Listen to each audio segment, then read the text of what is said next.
Hello മക്കളെയും CET 2025 എഴുതാൻ പോകുന്ന എല്ലാ മക്കളും അടിപൊളിയായിട്ട് തന്നെ നിങ്ങൾ എന്ത് ചെയ്യുന്ന പ്രിപ്പറേഷൻസ് നടത്തി വരികയാണെന്ന് ഞാൻ വിശ്വസിക്കുന്നു. ഇതുവരെ തുടങ്ങാത്ത മക്കൾ ആരെങ്കിലും ഉണ്ടെങ്കിൽ നിങ്ങളുടെ സമയം നെക്സ്റ്റ് 2 മാസം മാത്രമേ നിങ്ങളുടെ മുമ്പിലുള്ളൂ. അതുകൊണ്ട് എന്ത് ചെയ്യുക, നിങ്ങൾ തുടങ്ങുക. അപ്പോൾ പല കുട്ടികളും ഈ ഒരു വീഡിയോ ചെയ്യാനുള്ള കാരണം തന്നെ പല കുട്ടികളും എന്താണ് പലപ്പോഴുമായിട്ട് ചോദിക്കുന്ന ഒരു ഡൗട്ടാണ്, സിലബസിൽ വ്യത്യാസം എന്തെങ്കിലും ഉണ്ടോ?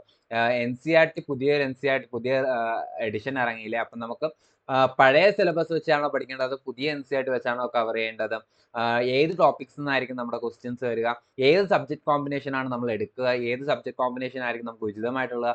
പ്ലസ് ടുവിൽ ഞാൻ ഇന്ന സബ്ജക്ട് കോമ്പിനേഷൻസ് ആണ് പഠിച്ചത്, അത് ആ സബ്ജക്ട് കോമ്പിനേഷൻ അല്ലാത്ത വേറൊരു സബ്ജക്ട് കോമ്പിനേഷൻ നമുക്ക് CUET-ൽ എഴുതാൻ കഴിയുമോ, അങ്ങനെ എഴുതിയാൽ പരിഗണിക്കുമോ, ഇങ്ങനത്തെ ഉള്ള ഒരുപാട് ഡൗട്ട്സുകൾ എന്ത് ചെയ്യുന്നുണ്ട്, കുട്ടികളുടെ ഭാഗത്ത് നിലനിൽക്കുന്നുണ്ട്. അപ്പോൾ അതിനൊരു സൊല്യൂഷൻ ആയിട്ടാണ് എന്ത് ചെയ്യുന്നത്, ഇന്നത്തെ വീഡിയോ ചെയ്യുന്നത്.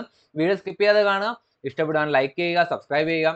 അപ്പോൾ നമ്മുടെ ചാനലിലോട്ട് പുതിയതായിട്ടുള്ള കുട്ടികൾ ശ്രദ്ധിക്കാം. നമ്മുടെ ചാനൽ CUET, NEET, JEE പോലത്തുള്ള എൻട്രൻസ് എക്സാംസിന് വേണ്ടിയിട്ട് സ്പെഷ്യലി ഓറിയന്റഡ് ആയിട്ട് ചെയ്യുന്ന ചാനലാണ്.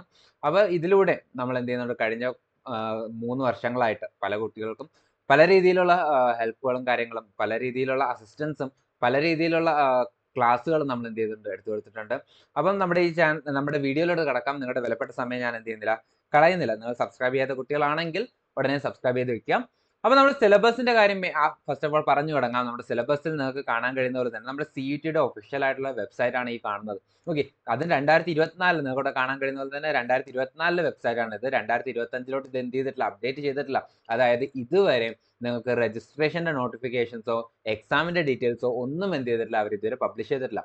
പക്ഷേ CUET-യുടെ ചെയർമാൻ ലാസ്റ്റ് വീക്ക് ഒരു പത്രത്തിൽ അവർ തന്ന ന്യൂസ് പ്രകാരം അവർ പറയുന്നത്, CUET 2025 ഒരു മാറ്റവും എന്ത് ചെയ്യത്തില്ല, നമ്മുടെ സിലബസിൽ വരാനുള്ള ചാൻസുകൾ ഇല്ല എന്നാണ് എന്ത് ചെയ്യുന്നത്, അവർ പറയുന്നത്. അതായത് ഓൾഡ് NCERT-ൽ എങ്ങനെയായിരുന്നോ അതേപോലെ തന്നെ ആയിരിക്കും ഈ പ്രാവശ്യം.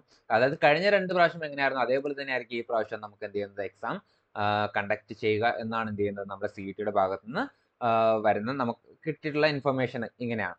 അപ്പം നമ്മൾ സിലബസ് അറിയാൻ വേണ്ടിയിട്ട് നിങ്ങൾക്ക് എന്ത് ചെയ്യാം, നമ്മുടെ സിലബസ് CUET 2024 സൈറ്റിൽ കയറി കഴിഞ്ഞിട്ട് നിങ്ങൾക്ക് എന്ത് ചെയ്യാം, സിലബസ് എന്ന് പറഞ്ഞ ഓപ്ഷൻ കയറി കഴിഞ്ഞാൽ ഇപ്പോൾ ഒരു എന്താ പറയുക, നമ്മുടെ സയൻസ് പഠിച്ചിട്ടുള്ള കുട്ടികളാണെങ്കിൽ ഫിസിക്സ്, കെമിസ്ട്രി, മാത്സ്, ബയോളജി ആയിരിക്കുമല്ലോ അവർ പഠിച്ചിട്ടുണ്ടാവും. അപ്പോൾ ഇവിടെ നിങ്ങൾക്ക് ബയോളജി എന്ന് പറഞ്ഞ ഓപ്ഷൻ എടുത്തു കഴിഞ്ഞാൽ നിങ്ങൾക്ക് എന്ത് ചെയ്യാൻ പറ്റും, ഇവിടെ നിങ്ങളുടെ ഓൾഡ് NCERT-ലുള്ള അതേ ചാപ്റ്റേഴ്സ് ആണ് എന്ത് ചെയ്യുന്നത്, ഇവിടെ കാണാൻ കഴിയും. ഇപ്പം ഫോർ എക്സാമ്പിൾ റീപ്രൊഡക്ഷൻ എന്ന് പറഞ്ഞൊരു ഇതിൻ്റെ അകത്ത് വീണ്ടും സബ് ഡിവൈഡഡ് ആയിട്ട് ടോപ്പിക്സ് ഉണ്ട്. ഓക്കെ, അവിടെ reproduction, organism, sexual reproduction, flowering plants, human reproduction, reproductive health, ഇങ്ങനെ 4 ചാപ്റ്റേഴ്സ് അതിൻ്റെ അണ്ടറിൽ വരുന്നുണ്ടെന്ന് അവർ എന്ത് ചെയ്യുന്നുണ്ട്, ഡീറ്റെയിൽഡ് ആയിട്ട് ഞാൻ ഇവിടെ പറഞ്ഞിട്ടുണ്ട്. അതിൻ്റെ അകത്ത് ഇനി എന്തൊക്കെ ടോപ്പിക്കിലാണ് നിങ്ങൾ കൂടുതലായിട്ട് എംഫസൈസ് ചെയ്യേണ്ടത്, കൂടുതലായിട്ട് നിങ്ങൾ ശ്രദ്ധിക്കേണ്ടതെന്ന് എന്ത് ചെയ്തിട്ടുണ്ട്, ഇവിടെ ഡീറ്റെയിൽഡ് ആയിട്ട് പറഞ്ഞിട്ടുണ്ട്. അപ്പം നിങ്ങൾക്ക് സമയം കിട്ടുമ്പോൾ നിങ്ങൾ എന്ത് ചെയ്യുക, ഒന്ന് എടുത്ത് നോക്കുക. ജെനറ്റിക്സ് ആൻഡ് എവല്യൂഷൻ, അതേപോലെ ബയോളജി ആൻഡ് ഹ്യൂമൻ വെൽഫെയർ, അങ്ങനെ ഓരോ ടോപ്പിക്കും എന്ത് ചെയ്യുന്നിട്ട് തന്നിട്ട്, അതായത് ഓൾഡ് NCERT തന്നെയാണ് നിങ്ങൾ എന്ത് ചെയ്യേണ്ടത്, ഫോളോ ചെയ്യേണ്ടത്. അപ്പോൾ പല കുട്ടികൾക്ക് ഇപ്പോഴും മറ്റൊരു ഡൗട്ട് വരാനുള്ള ചാൻസ് എന്താണെന്ന് വെച്ചാൽ, നമ്മുടെ സിലബസ് നമ്മൾ അതിപ്പോൾ പ്ലസ് 2 പഠിച്ചുകൊണ്ടിരിക്കുന്ന കുട്ടികളായിരിക്കാം മെയിനായിട്ട് ഈ ഒരു ഡൗട്ട് ചോദിക്കുക. പുതിയ NCERT അല്ലേ നമുക്കുള്ളത്, നമ്മൾ എങ്ങനെയാണ് ഇത് പഠിക്കുക? ഓക്കെ, അതേപോലെ തന്നെ കേരളത്തിൽ ഫോളോ ചെയ്യുന്നത് SCERT അല്ലേ, NCERT നമ്മുടെ കയ്യിൽ ഇല്ലല്ലോ എന്ന രീതിക്കും എന്ത് ചെയ്യാം, കുട്ടികൾ സംശയം ചോദിക്കാം. NCERT നിങ്ങൾക്ക് വാങ്ങിക്കണം എന്നുണ്ടെങ്കിൽ നമുക്ക് ആമസോണിലൂടെ അല്ലെങ്കിൽ മറ്റ് പ്ലാറ്റ്ഫോംസിലൂടെ എന്ത് ചെയ്യാം, വാങ്ങിക്കാവുന്നതേ ഉള്ളൂ. പിന്നെ SCERT വെച്ച് തന്നെ പഠിച്ചു കഴിഞ്ഞാലും ഓൾമോസ്റ്റ് രണ്ടും സെയിം തന്നെയാണ്. ഇത്തിരി കൂടെ കൂടുതലായിട്ട് വിശദമായിട്ട് പറഞ്ഞിട്ടുള്ളത് NCERT-ലാണെന്നേ ഉള്ളൂ. മാക്സിമം കഴിയുവാണെങ്കിൽ NCERT തന്നെ ഫോളോ ചെയ്യുക. എന്തെന്നാൽ NCERT-ലെ ഓരോ വാക്കും എന്താണ്, നിങ്ങളുടെ എക്സാമിന് ഇമ്പോർട്ടൻ്റ് ആണ്. ഓരോ വാക്കിൽ നിന്നും ഓരോ വരിയിൽ നിന്നും എന്ത് ചെയ്യാം, ക്വസ്റ്റ്യൻ വരാനുള്ള ചാൻസസ് ഉണ്ട്, പ്രത്യേകിച്ച് ബയോളജി പോലുള്ള വിഷയങ്ങൾ. അതുകൊണ്ട് തന്നെ നിങ്ങൾ മാക്സിമം പറ്റുവാണെങ്കിൽ NCERT തന്നെ ഫോളോ ചെയ്യാൻ വേണ്ടി ശ്രമിക്കുക. ഓക്കെ, ഇത് നമ്മുടെ ബയോളജിയുടെ കാര്യമാണ്.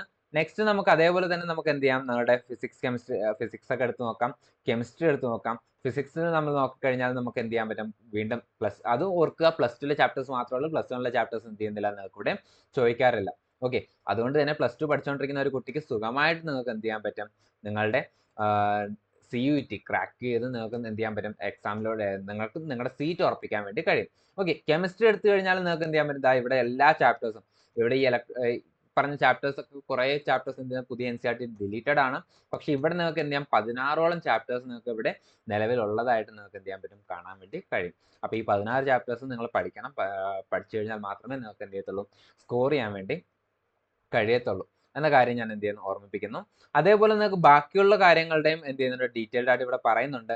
ഓൾസോ ജനറൽ ടെസ്റ്റ് എന്ന് പറഞ്ഞ ഒരു സബ്ജക്ട് ഒരു പ്രത്യേക ഒരു പാർട്ട് തന്നെ നിങ്ങൾ എന്ത് ചെയ്യണം, എഴുതേണ്ടതുണ്ട്.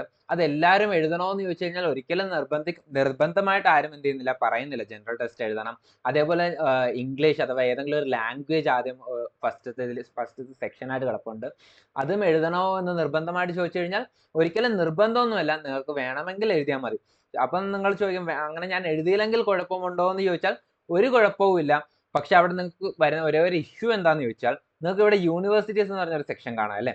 ഈ യൂണിവേഴ്സിറ്റീസ് എന്ന് പറഞ്ഞ സെക്ഷൻ എടുത്തു കഴിയുമ്പോൾ അതിൻ്റെ അകത്ത് പല പല യൂണിവേഴ്സിറ്റീസ് ആണ്. ഡൽഹി യൂണിവേഴ്സിറ്റി, ജാമിയ മിലിയ യൂണിവേഴ്സിറ്റി, അതേപോലെ അലിഗഡ് മുസ്ലിം യൂണിവേഴ്സിറ്റി, ഇങ്ങനെ പല പല യൂണിവേഴ്സിറ്റീസ് എന്ത് ചെയ്യാം ഇവിടെ കാണാം. ആ യൂണിവേഴ്സിറ്റീസ് നിങ്ങൾ കയറി കഴിയുമ്പോൾ നിങ്ങൾക്ക് എന്ത് ചെയ്യാൻ പറ്റും, അവിടെ നിങ്ങൾക്ക് നിങ്ങളുടെ സെർവർ എറർ കാരണം നമുക്ക് യൂണിവേഴ്സിറ്റീസ് ഇവിടെ കാണിക്കാൻ കഴിയുന്നില്ല.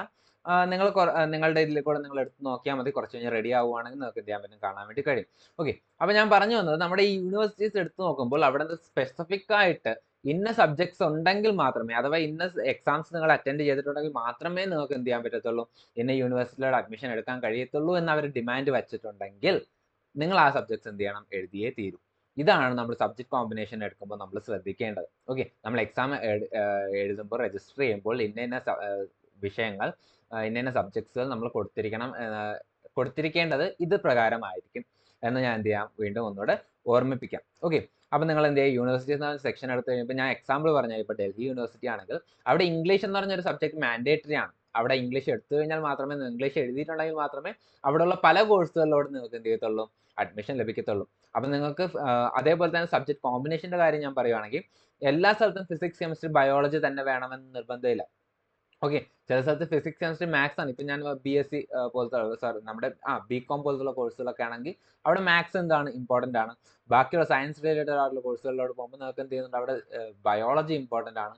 അങ്ങനെയുള്ള രീതിക്ക് നിങ്ങൾക്ക് താല്പര്യമുള്ള കോഴ്സ് ഏതാണോ, അത് നിങ്ങൾ ചേരാൻ താല്പര്യമുള്ള യൂണിവേഴ്സിറ്റി ഏതാണോ, അത് വെച്ചിട്ടാണ് നിങ്ങൾ എന്ത് ചെയ്യേണ്ടത്, നിങ്ങളുടെ കോഴ്സ്, നിങ്ങളുടെ സബ്ജക്ട് കോമ്പിനേഷൻ സെലക്ട് ചെയ്യേണ്ടത്.